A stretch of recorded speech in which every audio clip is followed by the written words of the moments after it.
Kegopohan Martin pada main race tu memberikan championship kepada Bagnaia dengan mudah pada awal race lagi. Padahal pada hari sebelumnya sprint race, Pecco Bagnaia tersilap memilih tayar belakang medium menyebabkan dia tersangkut dekat position kelima je. Top 3 sprint race semuanya gunakan tayar belakang soft. Keadaan tu menghidupkan lagi persaingan untuk championship pada hari Ahad. Kalau Jorge Martin boleh finish P1 dan Pecco Bagnaia finish di luar daripada top 5, Jorge Martin boleh jadi juara MotoGP 2023. Walaupun masih agak susah, tapi masih lagi logik. Martin terlampau gopoh sangat nak rampas position nombor 1 pada main race hari Ahad. Mistake nombor 1 yang dia buat ialah apabila dia terlanggar belakang tayar Pecco Bagnaia dan terkeluar daripada track dan join balik pada kedudukan P8. Cara dia join balik ni pun bagi aku agak bahaya. Dia pancung je terus daripada sekumpulan grup second tu. Lepas dia potong Maverick Vinales ada kelajuan untuk potong dia balik. Jadi Jorge Martin kehilangan sedikit masa kat situ. Komen selepas race dia cakap dia tak faham kenapa Maverick Vinales tak bagi je dia lepas, sebab dia tengah fight untuk championship. Yang ini bagi aku agak aneh sebabnya setiap pelumba ada perlumbaan dia sendiri. Kita tak boleh pentingkan diri sendiri. Itulah yang menjadikan ini ialah sebuah perlumbaan. Kalau Martin yang lead dan Pecco yang terpaksa fight dengan Maverick Vinales, mesti dia lagi suka. Itulah trikinya perlumbaan. Kalau kau lagi hebat, kau kena potong dia lah. Itu je cerita dia. Kalau semua orang bagi laluan dekat orang yang tengah fight untuk World Championship, bosanlah perlumbaan tu. Second mistake yang dia buat ialah dia pergi sondol Marc Marquez. Kebulan member tu terbang sampai kena check dekat medical center. Nasib baik tak ada apa-apa untuk meneruskan test hari Selasa dekat Valencia nanti. Gaya Martin cakap tu dia macam nak salahkan Marc Marquez sikit. Dia cakap Marc Marquez nampak dia tapi dia tutup line. Tapi aku pula daripada pandangan aku tengok, kalau dia hold line kat dalam tu, dia tak tegakkan motor, rasanya tak ada masalah. Baik saja Jorge Martin masuk ke dalam pit, ramai orang yang pujuk dia. Daripada tim sendiri dah tentu, kemudian Gigi Dall'Igna, tim bos Ducati pun pujuk dia juga. Lagi hebat, bos MotoGP Carmelo Ezpeleta pun ada pujuk dia juga. Lain macam bos MotoGP terus pujuk tu. Sayang rider Spain ni.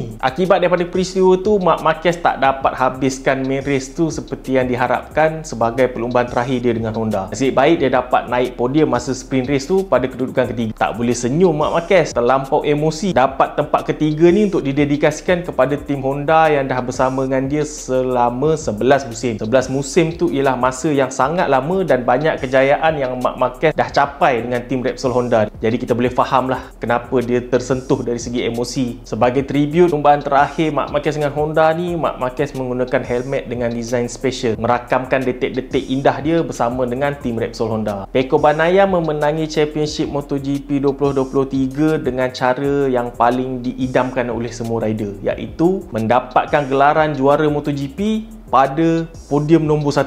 Dengan tertabalnya Pecco sebagai juara 2023 menjadikan dia antara sikit rider yang boleh dapat achieve menjadi World Champion MotoGP back to back 2 tahun berturut-turut. Jika kita nak bandingkan karakteristik antara Pecco dengan Jorge Martin, Pecco nampak lebih tenang dan matang. Semua masalah yang Martin macam besar-besar contoh macam kesilapan dia pilih tayar ataupun diganggu oleh rider-rider lain dalam track, semua benda tu dialami oleh semua pelumba termasuk Pecco Bagnaia juga, tapi dia tak jadikan benda tu benda yang besar. Benda tu memang normal dalam race motor. Kalau semua orang bagi laluan kat engkau, itu bukan pelumba lah nama dia. Pecco pun ada juga masalah tayar macam Jorge Martin, tiba-tiba dia ke belakang. Pecco pun ada masalah did not finish, crash, kecederaan, tapi Pecco tenang dan cuba buat sehabis baik. Cuma sekali je Pecco ada bagi statement yang aku pun tak berapa suka dengar, yang dia cakap tim satelit sepatutnya tak dapat sama motor dengan tim factory untuk safety perlumbaan. Yang ini aku tak setuju lah. Macam nak senang menang aja cerita dia. Pecco memang dominan daripada awal musim ke pertengahan musim, tapi daripada pertengahan musim ke akhir musim tu nampak dia macam ada masalah.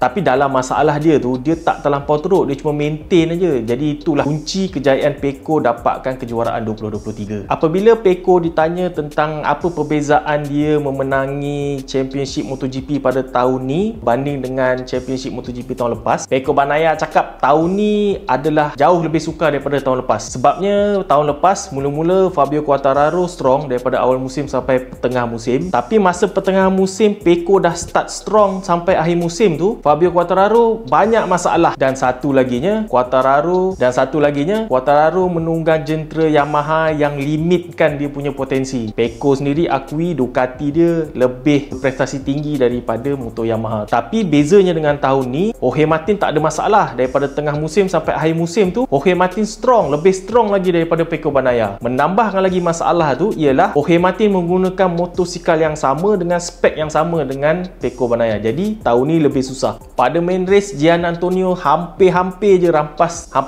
merampas kedudukan P1 daripada Pecco. Akhirnya dia habis race pada kedudukan kedua. Tapi selepas tu dia kena penalti 3 saat sebab menggunakan pressure tayar lebih rendah daripada limit yang ditetapkan. Macam aku cakap sebelum ni, undang-undang ni aku pun macam tak berapa gemar. Sebab ikut pengalaman aku race dulu, bila ada masa kita nak grip lebih sikit, selalunya kita akan kurangkan sikit angin tayar. Sekarang diorang tak boleh buat benda yang sama. Dan tahun depan rules ni akan bertambah strict lagi. Tahun depan kalau lebih rendah daripada limit, dah tak ada penalti-penalti dah, terus disqualified.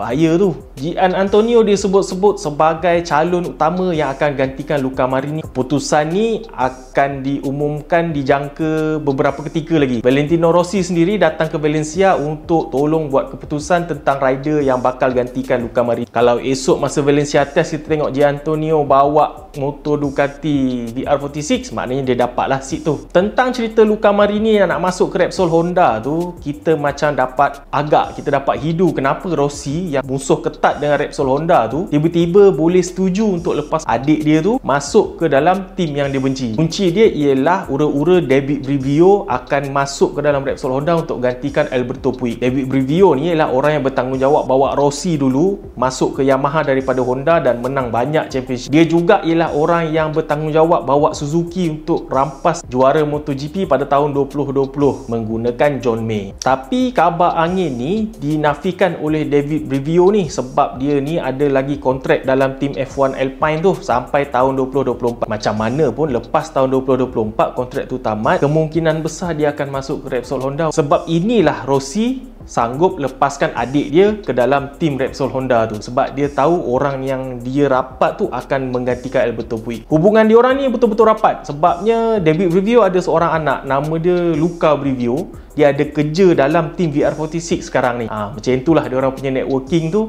betul-betul kamcing. Rekod rider boleh menang dengan 3 jenis pengeluar tu hampir-hampir je nak dipecahkan. Mula-mula hampir dipecahkan oleh Maverick Vinales masa sprint race. Dia dah lead dah pun race tu. Dan dia pula nampak macam berpotensi tinggi untuk menang sebab masa qualifying dia dah pecah dengan rekod track Valencia tu. Malangnya prestasi menurun masa tengah-tengah race dan dia cuma habis P4. Masa hari Ahad pula lagi teruk sebab masa warm up session dia tak perasan motor dia berasap. Dia dikibarkan bendera mechanical failure tu, bendera hitam dengan bulat oranye tu, tapi dia masih bawa motor. Dia tak terus berhenti kat tepi. Jadi itu dianggap sebagai mengabaikan bendera mechanical. Dia kena penalti 3 tempat pula. Ini membantu Pecco Bagnaia untuk start daripada petak pertama. Lepas tu Maverick Vinales memang tak nampak cukup kuat untuk fight dekat grup-grup podium. Tapi Jack Miller pula yang tampil lead race tu selepas Brad Binder buat silap. Jadi ini ialah attempt kedua. Jadi ini ialah cubaan rider kedua pecahkan rekod rider yang boleh menang dengan 3 jenis jenama pengeluar. Tapi malangnya Jack Miller jatuh juga. Banyak makan rider track Valencia ni. Punya ramai rider jatuh kat sini. Dominasi Ducati ni sebenarnya pada pendapat aku boleh je dipecahkan oleh Aprilia dan KTM. Kita sendiri dah nampak beberapa kali Aprilia dan KTM boleh mengatasi prestasi motor Ducati tu. Cuma nampaknya rider yang sedia ada pada tim KTM dan tim Aprilia ni tak boleh konsisten menang dekat depan. Mereka perlukan rider yang macam Quartararo yang bila dia dapat motor yang elok dia boleh konsisten menang kat depan. Malangnya Quartararo masih tersangkut dengan kontrak Yamaha sehingga hujung 2024. Ataupun Marc Marquez yang boleh konsisten menang dekat depan. Tapi Marc Marquez akhirnya masuk ke dalam Ducati. Jadi tahun depan kita akan nampak persaingan yang sangat-sangat sengit. Banyak rider-rider yang strong, semuanya menaiki motor Ducati yang strong juga. Marc Marquez berpindah ke Ducati. Franco Morbidelli pun tak boleh diabaikan. Dia pun sebenarnya adalah rider yang baik. Sekarang dia dah masuk ke dalam Ducati. Gian Antonio yang akhir-akhir ni prestasi dia memang memberangsangkan. Kemungkinan besar akan bersama Ducati juga dengan VR46. Ini tak campur dengan rider sedia ada macam Marco Bezzecchi, Jorge Martin, Pecco Bagnaia, Enea Bastianini. Semua rider yang hebat. Belum apa-apa lagi tahun 2024 dah nampak macam sangat mengujakan. Tumpuan sekarang ni akan beralih ke testing Valencia pada hari Selasa iaitu esok. Terutama sekali Marc Marquez di atas jentera Ducati. Macam mana prestasi dia nanti. Okey, itu je kali ni. Kita tunggu testing Valencia esok. Nanti aku akan cuba komen dan bagi info apa yang aku dapat.